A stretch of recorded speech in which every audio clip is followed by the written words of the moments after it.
Hey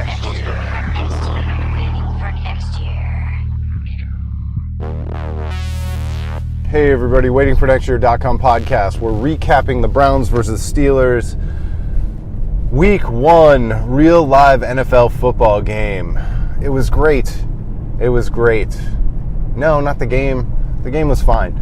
We'll get into it. But it was great to have real live NFL football back. A real game. One that actually counts. I know the Browns had a perfect preseason, but come on, it's preseason. What are we talking about? No, the Browns game. The Browns. Opening week at home. Weather was beautiful against the Steelers. What more could you ask for? I guess you could ask for a win.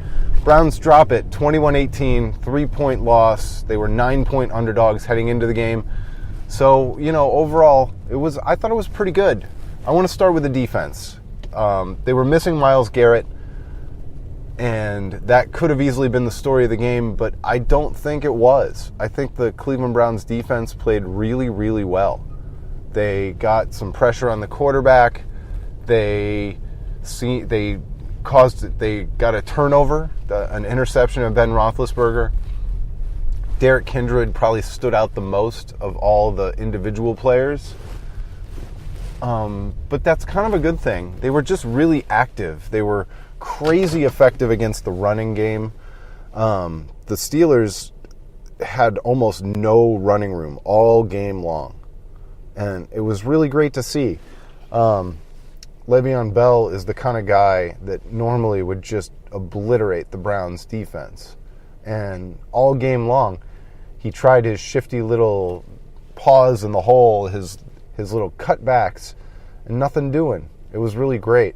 There was really no place for him to go, nothing for him to see or do. And I thought the defense just played really well. They didn't sack Ben Roethlisberger a lot. But that's okay. That's okay. I thought the Browns defense played really well. They only gave up 2 touchdowns. The third touchdown that the Browns gave up was that punt block that began the game 3 minutes in. And that's probably where we should start, because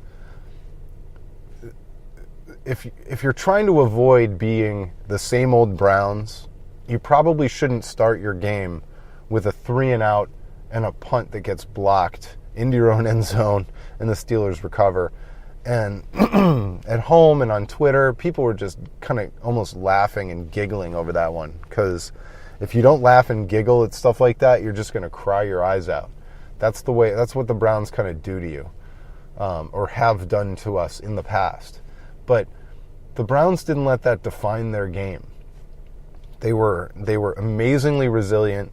They obviously have the ear of their head coach, or their head coach has their ear, whatever. A team as young and inexperienced as the Browns easily could have rolled over and quit that early in the game. It was embarrassing. It was demoralizing. It was about the worst way that you could possibly start an NFL game, let alone the entire NFL season. And yet, what transpired was the Browns fought their way back. They gave us a cool moment. And I'm going to talk about that cool moment where DeShone Kizer goes in for the game-tying touchdown. Because these new Browns since 1999 have given us so few special moments. Outside of a couple Josh Cribbs moments, maybe the Braylon Edwards Monday Night Football game against the Giants. There are so few Run William Run. But I don't have a cool name for DeShone Kizer scoring a game-tying touchdown after the way the game started and the way the Browns gave up that first 7 points. But it was really incredible. The Browns had forced, I think, 3 or 4 punts in a row after giving up that awful touchdown on special teams. And the Browns went on a long drive, and Isaiah Crowell ran the ball into the mouth of the end zone, 2-yard line. And the Browns rookie quarterback, 21-year-old, lowered his shoulder, I think it was over left guard, barreled his way into the end zone for the touchdown, and did a celebration. And I wasn't at the stadium yesterday, but my sister was, and some friends were, of course, and it was just electric. It was absolutely incredible. It was one of those moments where you felt like there was hope. You felt like there was a chance. You felt like DeShone Kizer might be better than somebody worth believing in. I won't say better than, but somebody worth believing in. I pulled up the stats of Brandon Weeden's first game. He was, of course, the only reason I bring him up is he was the last time the Browns started a rookie in the opening game of the season was Brandon Weeden, because Tim Couch never started. He didn't start the season. And Brandon Weeden, I think they lost to Philly 17-16, and he threw 4 interceptions, and I think his QB rating was like 33 or something. And so DeShone Kizer, obviously, it wasn't hard to live up to that, and he gave up too many sacks. He did some rookie things. He threw a bad interception. He gave up 7 sacks for 42 yards. But his QB rating was 85.7. He went 20 of 30 for 222 yards. He had that rushing TD. And it was a tough day. It was a tough day for him. The Pittsburgh defense is obviously still very good. The running game was not going at all. Isaiah Crowell went for 33 yards on 17 carries. And that's I didn't feel like the Browns really committed enough to the run. I felt like they abandoned it. I know they ran the ball 25 times, and it wasn't working. They averaged 2.3 yards per carry. So, I mean, I get it. I understand. And they were trailing. But I think when you look at the sacks and some of the pass plays where Kizer held onto the ball too long, I think those get... you end up with more of those kinds of plays if you're consistently asking the quarterback to pass the ball, especially a quarterback who's inexperienced. You really take the pressure off by running it, and it gives his brain a break, like in between passing plays and reading progressions and all those kinds of things. And so I feel like the Browns need to continue to feed that ball even when it's not working. And maybe the Steelers are a bad example because they do so well against the run, or at least historically have done so well against the run. We'll see what this Steelers team actually turns out to be. I thought Ben Roethlisberger was pretty bad yesterday. I thought he was off when he threw that interception. No, sorry, not the interception. The batted down pass by Joe Schobert that he knocked into Antonio Brown's hands for 50 yards. It was a 50-yard pass play to Antonio Brown. And maybe if Schobert doesn't get his hands on it, maybe Antonio Brown makes the catch anyway. But I felt like Roethlisberger threw it way behind Antonio Brown. And I thought the only reason Antonio Brown caught it was because Schobert tipped it into his hands. Some on my Twitter timeline disagreed, and they didn't show enough replays for me to see it. But it just goes to show how off I felt like Ben Roethlisberger was all game long. He threw an interception. It was a tipped ball. But he didn't seem sharp. If I'm a Steelers fan, I'm probably looking at that performance and saying, well, he got it done, but my eyes tell me he wasn't very good.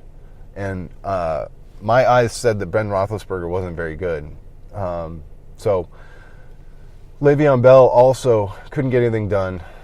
He had 3.2 yards per carry, only 32 yards on 10 carries. The Steelers only ran the ball 17 times. How weird is that?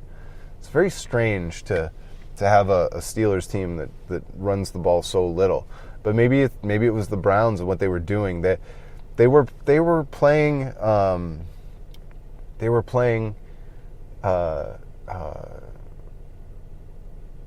their safety. They were playing their safeties like Jabril Peppers 25 yards back from the line of scrimmage, and just really loading the box and loading it in confusing ways. It was hard to figure out who was coming and who was going to drop. And it was really, as far as my introduction to Greg Williams in a regular season game, I'm on board. I'm on board in a big way. It was really cool.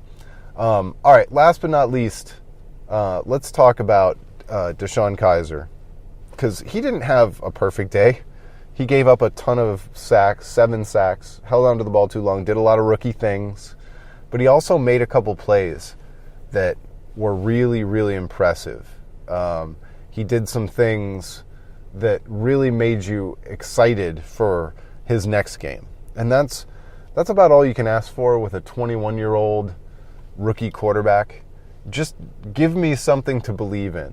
And DeShone Kizer gives me something to believe in. He makes me feel like he's worthy of continuing to hand the ball to every week. He keeps the backup quarterback's name out of my mouth. You know, those are the simple things. And I'm sorry that I'm taking so much joy out of a loss, a 3-point loss to a hated rival. But I actually enjoyed this game. I really did. I think it was a good performance. I think the Browns could be fun to watch this year for the majority of the year. And that's really exciting to me. The last thing I'll leave you with, and this is something that all you parents out there can really appreciate, but your kids end up asking you really tough questions when they start getting into sports. And my 7-year-old Ben watched this game with me, and I had the 2 TV setup going on, and he obviously knows that we don't like the Steelers because I've talked to him about that a lot. But then on the screen below, I had Washington versus Philly on, and he's like, "Oh, who are we rooting for in that one?" Because, you know, in a 7-year-old's mind, you always have to have a rooting interest in every game, no matter what, you know. Even if you're choosing it arbitrarily based on jersey colors or something, like you've got to why would you watch a game if you're not going to root for one of the teams? You know, that's kind of the idea. So he asked me, who am I rooting for between Philly and Washington? I'm like, I don't know. I guess if you, like, terrorists have my family and I have to make a decision, I guess I go with Philly. I don't even know why. I kind of like Donovan McNabb back in the day, I guess. Chunky Soup commercials. I don't know. So then later on, you know, the way the 7-year-old brain thinks, he's like, all right, well, we hate the Steelers, and he knows that we hate the Ravens. You know, Pittsburgh's a nice city. He and I visited that city, and he likes that city, but hates so we like their city, we hate their football team. You know, that's the way we go. And he knows we hate the Ravens. So, of course, the 7-year-old logic goes to, if the Steelers are playing the Ravens, who do you root for, Dad? I'm like, oh, yuck. What a question. What a question. How do I possibly answer that? So I guess it's easy in a lot of ways. It's easy to answer. The answer is the Steelers, but I don't feel good about the answer. I don't want to give an answer. But if you have to give an answer, you got to go with the team that wasn't your old team, the city that didn't steal your football team, versus the hypocrites who hate the Ursays but love Art Modell. So yeah, I guess you pick the Steelers. Go ahead and weigh in on that one. I mean, obviously, somebody on my Twitter timeline said that this is when you introduce your kid to the concept of ties in the NFL, although they're rare, the NFL tie. And that's good. That's a good answer. But I prefer to take these kinds of questions as terrorists have your family. You must come up with an answer. So, I don't know why terrorists have my family. I don't know why I have to come up with an answer. I don't know why the answer of whether I'm going to root for the Steelers or the Ravens is going to set my family free. But these are the scenarios I set up in order to answer these logical questions. Crazy, right? All right, thanks so much for listening. That's game 1. The Browns have the Ravens next, and then I don't like to use the word dumpster fire because it's overused, but after the Ravens, the Browns have the dumpster fire that is the Indianapolis Colts. If you get a chance to read Greg Doyle's game recap, his takedown of the Indianapolis Colts for the Indy Star, Greg Doyle is a kind of a fun sports personality, but he crushes the Indianapolis Colts in a way that if somebody crushed the Cleveland Browns, I think half the fan base would have pitchforks down to the newspaper the website offices. So check that out. Thanks so much for listening. We'll talk to you next time. This has been the waitingfornextyear.com podcast.